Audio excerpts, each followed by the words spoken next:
What's up guys, this is VinylicPuma, back with another Borderlands 2 video, and today I wanted to talk about Gaige the Mechromancer and whether Gaige is any good or not. Now, I decided to talk about this subject because I've always considered Gaige, much like Axton, to be a best-worst character of sorts. Now, this isn't to say that Gaige or Axton are terrible, but both characters do have some notable deficiencies despite their numerous strengths. In this video, I'm going to talk about the various pros and cons of Gaige in both solo and co-op settings in an attempt to answer the question posed in this video's title. So without further ado, let's go ahead and start by talking about some of Gaige's deficiencies and then work our way towards some of Gaige's strengths. One of the biggest and potentially most valid arguments for Gaige being bad has to do with her action skill, which allows her to summon DEATHTRAP. Now, initially, DEATHTRAP is actually quite good when you're starting out, as you can use him or it to distract enemies. However, as you progress through the game, DEATHTRAP's bugs and issues with his AI start to become far more apparent. Even in 2018, almost 6 years after Borderlands 2's release, DEATHTRAP has a bug that will cause him to fire this weak shock attack at a variety of common enemies, which include but are not limited to Varkids, Threshers, Drifters, and Treants. This becomes a problem in Ultimate Vault Hunter mode because DEATHTRAP can't hit certain enemies quite as hard as he could provided he was using a melee attack, and being restricted to this shock attack makes DEATHTRAP-focused builds a lot less viable for higher level play. To go along with some of DEATHTRAP's AI bugs, it's worth mentioning that some of Gaige's skills that give DEATHTRAP specific abilities are also bugged or just impractical. In particular, skills like 1-2 Boom have these orbs that can launch in the total wrong direction and also move pretty slowly to begin with, which makes it difficult to get enemies in the blast radius. Or in the case of the Stare, this skill will occasionally target the player, potentially wasting DEATHTRAP's uptime while also not being an especially useful skill in the first place. Another criticism of Gaige would be her Little Big Trouble or middle skill tree. While this skill tree boasts some good skills like Wirestone Talk, Strength of 5 Gorillas, Shock and Awe, Interspersed Outburst, and Make It Sparkle, it's also home to a few skills that simply don't scale well in later difficulties like Evil Enchantress and Electrical Burn, or some outright stinkers like the aforementioned 1-2 Boom and the Stare. While you can get some of the more damage over time focused skills like Electrical Burn or Evil Enchantress to work on Gaige, you're fighting an uphill battle due to the high health regeneration of enemies in Ultimate Vault Hunter mode, which may be a turnoff for some players. Ultimately, both DEATHTRAP's bugs, along with the weaknesses of the Little Big Trouble tree, limit Gaige's build variety in some of the later difficulties. Of the two, I will admit Little Big Trouble isn't so bad, and you can work around some of these really bad skills. However, I do see not being able to rely on DEATHTRAP as a problem, especially in the later difficulties where you want DEATHTRAP to be using melee attacks against all ground-based enemies, where he instead just performs this shock attack due to a bug. That said, if you can get past problems with DEATHTRAP's AI, I think you'll ultimately find that Gaige is a pretty great character. While DEATHTRAP certainly has its issues, DEATHTRAP is still fairly useful and pretty great to have. For beginners, you can use DEATHTRAP to draw enemy fire, and in the earlier difficulties, DEATHTRAP can save you if you get into a tough situation where you're out of ammo and you're in fight for your life. Also, unlike Axton's turrets, which has a predetermined amount of time it can be deployed, DEATHTRAP has the Upshot Robot ability, which potentially allows him to be deployed indefinitely, provided you or DEATHTRAP are consistently scoring kills. I also think it's worth mentioning that when melee DEATHTRAP builds work, they definitely work. If you spec for Sharing is Caring, Make It Sparkle, and then equip a Hide of Terramorphous, you might be fairly surprised how much damage DEATHTRAP can deal on OP8. Granted, you have to make sure DEATHTRAP is using melee attacks only and not that obnoxious shock attack, but the damage itself is very impressive when it all works.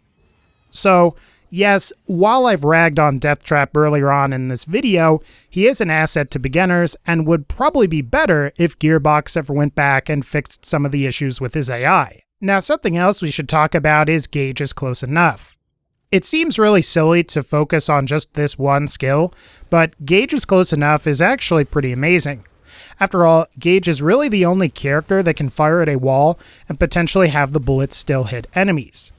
As you might guess, this makes her a great choice for beginners or people that are totally inexperienced with first-person shooters, as you don't have to be super accurate while aiming.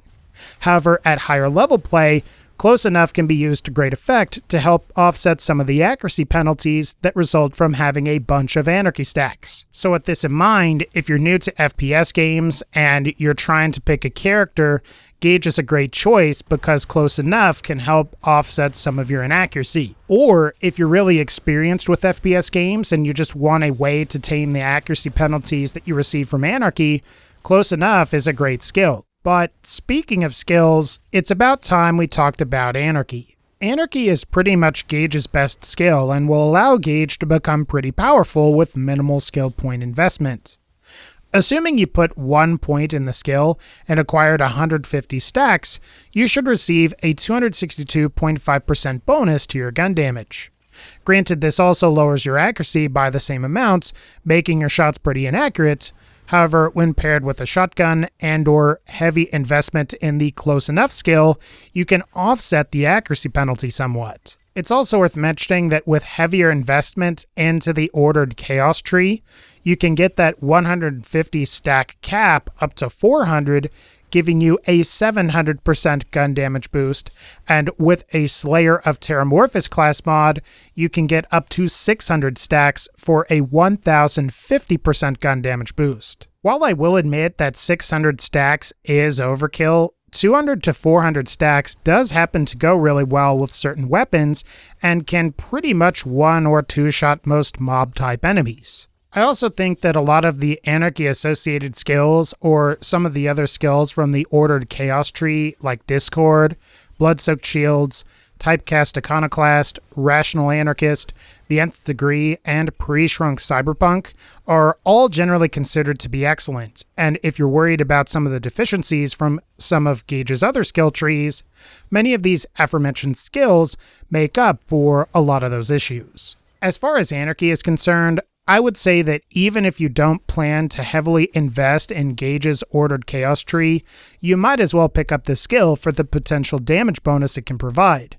And really, at just one skill point, it really kind of is a 1-point wonder. The final thing we should definitely talk about is Gaige's aptitude for shock weapons. While it's true that you will have to heavily invest in the Little Big Trouble tree in order to get access to Wirestone Talk, the shock elemental damage bonus that Wirestone Talk provides is very valuable. In fact, assuming you had 10 out of 5 points in the skill, this is roughly the equivalent of wearing a shock elemental relic. And when combined with an elemental or shock Bone of the Ancients relic, you can get about a total of 70% shock elemental damage bonus, allowing your shock weapons to be substantially more powerful. Not to mention that unlike gun damage bonuses from Anarchy, which are purely additive bonuses, the boosts to shock damage are multiplicative, meaning that the damage increase is far more noticeable as you progress through the game. And with this in mind, if you plan on making use of a lot of shock weapons, or if you plan on using something like the Twister, it would be crazy not to pick this skill up. After all, assuming you had about 200 stacks of Anarchy, you would be getting about 350% gun damage bonus, in addition to about the 70% shock elemental damage bonus from having 10 out of 5 in Wirestone Talk and having a shock elemental or Bone of the Ancients relic equipped. As a rough estimate, I'd say you're potentially quadrupling or even quintupling your base damage in this scenario, which is very impressive. So if you plan on using shock weapons like the Florentine or Twister, or if you have shock variants of weapons like the Fibber, Norfleet, Omen, Conference Call, and even the Pimpernel, just to name a few, Wirestone Talk is highly recommended, especially if you plan on using Anarchy. So this brings us to our final verdict. While Gaige definitely does have some flaws, particularly when it comes to Deathtrap and his bugged AI, Gaige is overall a pretty excellent character. Not only is she a great choice for beginners, as well as people that are new to FPS games, but she also has a fairly high skill ceiling and high damage potential thanks to her Anarchy skill. Anarchy alone also makes her play a lot different than some of the other characters, and if you haven't played Gaige yet and you're looking for something new, I recommend you try her, as she can become very strong if you plan on reaching endgame. But as far as a tier list for Borderlands 2 is concerned, I'd place her somewhere in the middle, because I don't think she's quite as strong as Salvador and maybe Zero or Krieg, but I definitely do think she's stronger than both Maya and Axton. Hopefully, Gearbox will eventually fix DEATHTRAP'S AI, as she could be even better than she is now. But until that happens, guys, I think that's going to pretty much wrap up this particular video. If you liked this video, feel free to leave a like, click the bell so you can be notified when I upload more videos, and as always, thank you all so much for supporting the channel. Take care, and I'll see you all in the next one.